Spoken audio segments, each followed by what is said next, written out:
Hello, I was going through some of my old documents that I had created, and one of them was a spreadsheet that was attempting to analyze the effect of coriolis on an airplane in flight. And it kind of reminded me a little bit of one of the videos that I saw by P-Brain, who gave a challenge to globe earthers to explain how coriolis would affect an airplane. I'm going to leave a card to his video here and a link in the description below. You can go and take a look at that to see exactly what he said. But in that video, he implied that the airplane starts relatively nice and gentle at the North Pole, and as it flies more towards the equator, that the wind that the airplane would encounter due to Coriolis should be stronger and stronger, and at some point, if the airplane does not counteract that by flying more into the wind, that somehow, if it didn't do that, it would basically fly off into outer space or something. I don't know. But when I looked at it, I thought I was going to try to approach it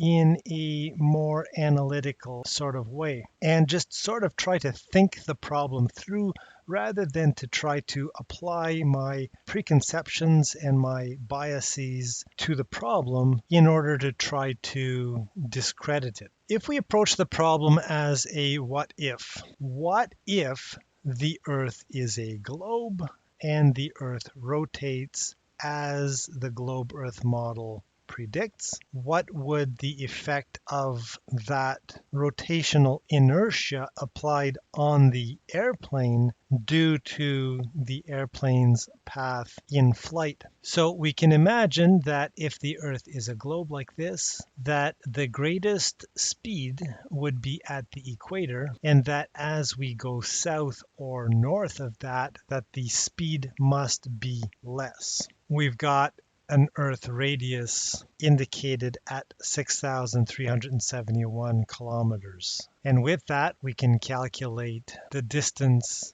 at the equator. We can calculate the distance from the equator to the North or the South Pole. We can calculate speeds because the Earth would rotate once every 24 hours. Of course, if the Earth was flat and non-rotating, like flat earthers like to say, then there would be no Coriolis and there would be no effect of the airplane going from the equator to the North Pole. Here's ultimately the problem. I want to be able to calculate what the angle of deflection would be required from the intended flight path in order to counteract the effect of Coriolis so that the airplane could stay on its intended flight path. I decided to apply, what's the correct calculus term? Is it a derivative or is it an integral? I think it's a derivative. If I take the flight path from the equator all the way to the North Pole and I break it up into small little segments, in other words, if I break the flight path down into short 1 meter segments and I analyze each individual meter, how will that look when I look at all of the different segments? So if the Earth is a globe, we can apply three-dimensional geometry to calculate things like the distance along the equator, the distance along, let's say, 30 degrees. For example, we can calculate the distance along the surface of the Earth at those latitudes using sines and cosines and using the angles and latitudes and longitudes, etc. If the Earth is a globe like this with a radius of 6,371 kilometers, we can apply the formula 2 times pi times the radius at the equator to get the Earth's circumference at the equator. To calculate the radius from the center of rotation to the Earth's surface at 15 degrees latitude, for example, we can apply cosine of 15 degrees multiplied by the Earth's radius. That would give us the Earth's radius that is perpendicular to the axis of rotation to that point along the Earth's surface, and then from there we can apply 2 pi on that in order to calculate the circumference distance for that latitude. And we can apply that for any point of latitude from the North Pole to the equator. And so that's what I did here. If we take the Earth's radius and we multiply that by 2 times pi, we're going to get 40,000 kilometers of the Earth at the equator. Divide that by 24 and we get 1,667 kilometers per hour. Then we can multiply that by 1,000 to get us meters per hour and divide that by 3,600 to get us meters per second. And that's where these numbers come from.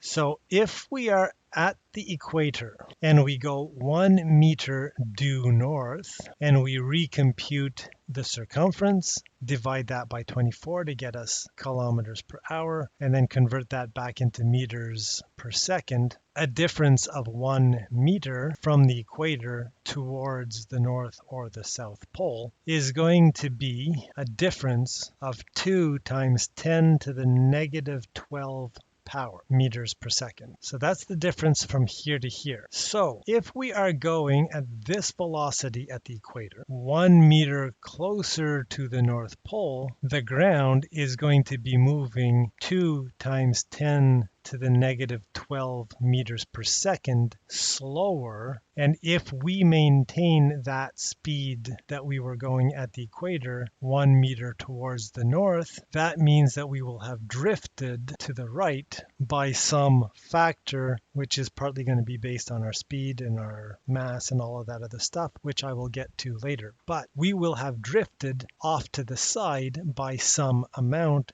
due to coriolis. And in order to stay on course, we have to apply a counter speed in the opposite direction. That gives us, in this very small space on the Earth, the equivalent of a 2-dimensional vector, and it's probably going to be a 3-dimensional vector, and there's all kinds of other stuff involved, but I'm simplifying the process in order to explain what I'm talking about, which means if the airplane appears to be drifting towards the right because we're traveling from the equator to the north and the ground is spinning slower underneath us, in order for us to get back to where we're supposed to be, we have to travel at some speed, in this case 2 times 10 to the minus 12 meters per second towards the west to match the ground below us. And that means that the speed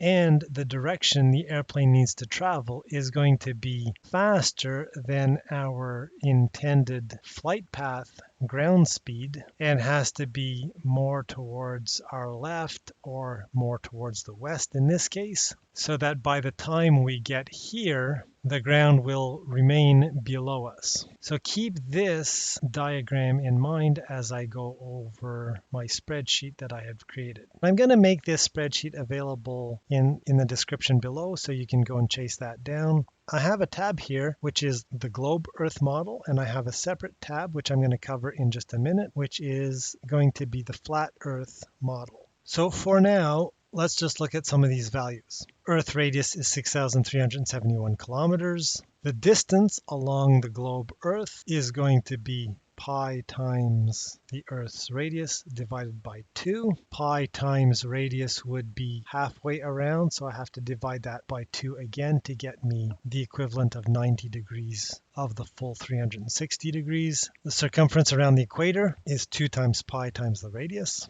I divided the 10,000 kilometers into 100 different waypoints. The distance per waypoint is going to be the total distance from North or South Pole to the equator divided by the waypoints. So this is the distance in kilometers per waypoint. The tangential velocity at the equator, which is what flat earthers keep getting hung up on, is 1,667.9239 kilometers per hour, or 1,000 miles an hour. I've converted that into meters per second. That did seem to be roughly the average airline speed. It doesn't necessarily have to be exactly that, but we'll just go with that number. For some of my other calculations, I converted speed from kilometers per hour into meters per second, and then I just inverted that to get me seconds per meter. And based on the average flight speed and distance, I calculated 10.8 hours to travel from the equator to the pole,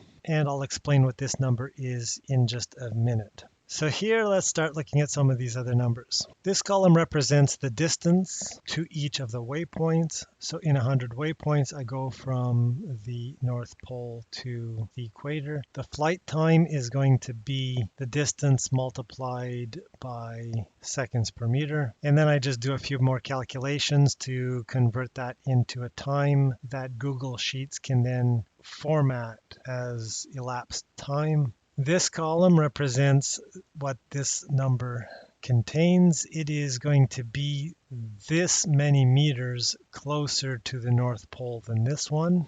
In this case, I'm using the 60 nautical miles per degree rule, but expressed in kilometers to get me my latitude. I'm doing something similar for this calculus derivative, or whatever this is called, to get me my latitude for that waypoint based on this number. And I can change this number, and these numbers will change, by the way, and you'll see that in just a second. Latitude circumference is going to be these formulas here. I can subtract the one circumference from the other. That's going to be this column. My ground speed at the waypoint, the ground speed at n meters towards the north from my waypoint. These are the same as these, but instead of being expressed in meters per second, are expressed in kilometers per hour. In this case, I subtract the one ground speed from the other, expressed in meters per second. In the other, I'm subtracting ground speed in kilometers per hour from the other, and that gives me these two columns. So in 1 meter, the difference in kilometers per hour is going to be 0.0003332 kilometers per hour, 100 kilometers from the North Pole. So at this point, Q should be this value here. And if I'm going at this speed, I want to calculate what my required speed in this direction would be to counteract the Coriolis effect that's pushing me over towards the right, so that in the end, I am maintaining this true north intended flight path. So that's where this column comes from. This column is going to be the square root of my intended flight speed squared plus the ground speed delta squared, and that gives me this. And as you can see, if I look at one individual meter, in order to maintain 926.0 kilometers per hour, I would have to travel 926.00000000006 kilometers per hour. What would this angle be?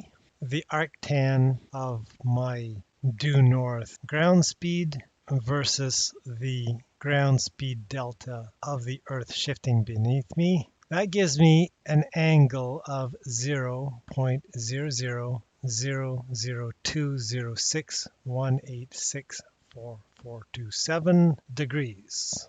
And I converted that into degrees, minutes, and seconds, which is going to be 0 degrees, 0 minutes, 0.074 seconds.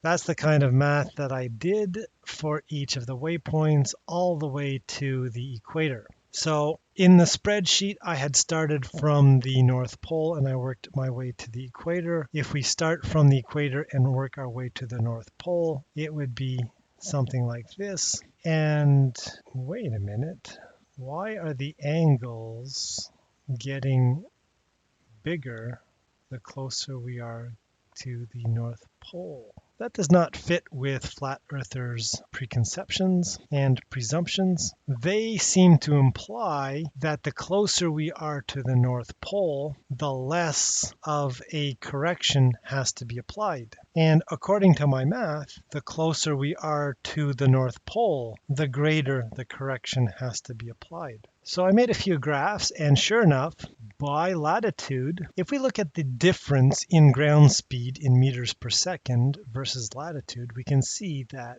the difference in ground speed is greater at the North Pole than it is at the equator. Likewise, the course adjustment in degrees by latitude is greater at the North Pole than it is at the equator. But that's an airplane that can change directions in flight because there's somebody on board jiggling that joystick and causing the airplane to move in a different direction. I found the Naval Ordnance and Gunnery extracts from a range table for an 8-inch or 55, I think that's a 55 millimeter gun. This looks like a course correction table for various latitudes and various bearings, but this has some very interesting information in it. As you can see, if you are at the equator and you're looking due east or you are looking due west, there is 0 yards of deflection from 2,000 yards all the way to 30,000 yards. As you look more towards the north or more towards the south, you can see that these values get larger, not only as you look more towards the north or more towards the south, but they also get larger the further away you go. At 10 degrees, there's a rather interesting pattern that happens. Here, the 0 yard deflection is consistent due east or due west by distance. But if we look down here, we've got a 5 degree and a -10. So it's going to be somewhere around here. So somewhere between 30 and 60 degrees, you are going to have a point of 0 yards of deflection. And that number moves even further and further away the further north you go. And according to this chart, the only difference between the north latitude and the south latitude is that you use opposite signs for the yards deflection. Let's just look at this number here in each of these 4 latitudes. If we are shooting a projectile from the equator towards the south, it's going to deflect 42 yards towards the right, or in other words, if we're looking south, it's going to deflect more towards the west by 42 yards if we're shooting it at 30,000 yards. At 10 degrees latitude, it's not going to be 42 yards, it's going to be 68. At 20 degrees latitude, it's not going to be 68, it's going to be 91 yards deflected to the right. And at 30 degrees, it's going to be 112. So this chart is consistent with my spreadsheet that the further north you go, the greater the deflection. And I also found this calculator, omnicalculator.com/physics/coriolis-effect. And this will give you a Coriolis force and a Coriolis acceleration based on a given mass. And I don't know if that's right. Let's say you've got an airplane that is 100,000 kilograms in mass. This might be a little bit high. Let's say it's 80,000. We're traveling at a velocity of 930 kilometers an hour due east.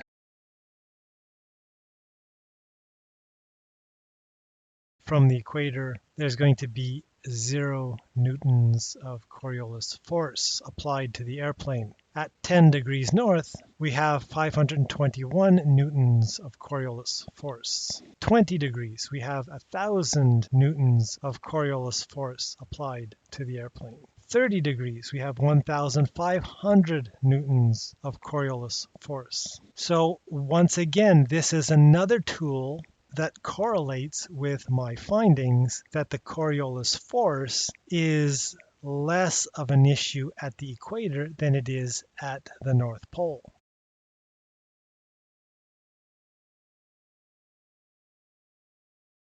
And then finally, I decided to look at this page, Coriolis effects and airplanes, and they give all of this information. And in this case, they gave a 50,000 kilogram mass airplane taking off from London at 51.5 degrees north with a velocity of 500 kilometers an hour. So according to this, the airplane has to bank 0.115 degrees. So this is a PhD candidate. I would assume that this guy here is reasonably close to being correct on this. What would it look like if the Earth was flat? Well, that's where this tab comes from. So most of the calculations are very similar as before. The main difference is calculating my latitude circumference. In this case, I'm still applying the 60 nautical miles rule that flat earthers seem to accept in their sextant discussions. And so the latitude circumference is going to be distance from the North Pole multiplied by 2 times pi. So many meters closer is going to be that. Latitude circumference delta is going to be that minus that. Ground speed is going to be the same kind of calculations as before. And wait a minute, if the Earth was a spinning pizza in space or stationary, according to this math, there would be no Coriolis effect.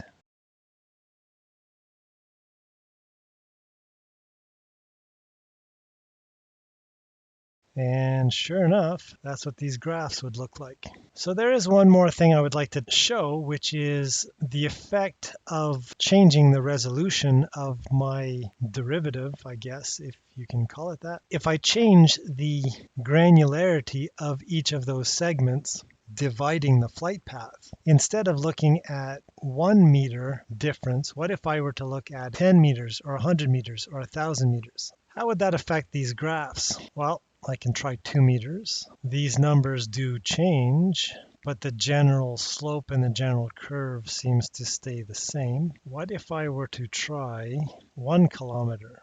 So at the North Pole, I would have 0.02 degrees movement off course, or that I would have to apply to counteract. 10 kilometers, it's getting a little bit higher, but the curve is still relatively similar. And just under 100 kilometers, it's still a 2-degree course adjustment.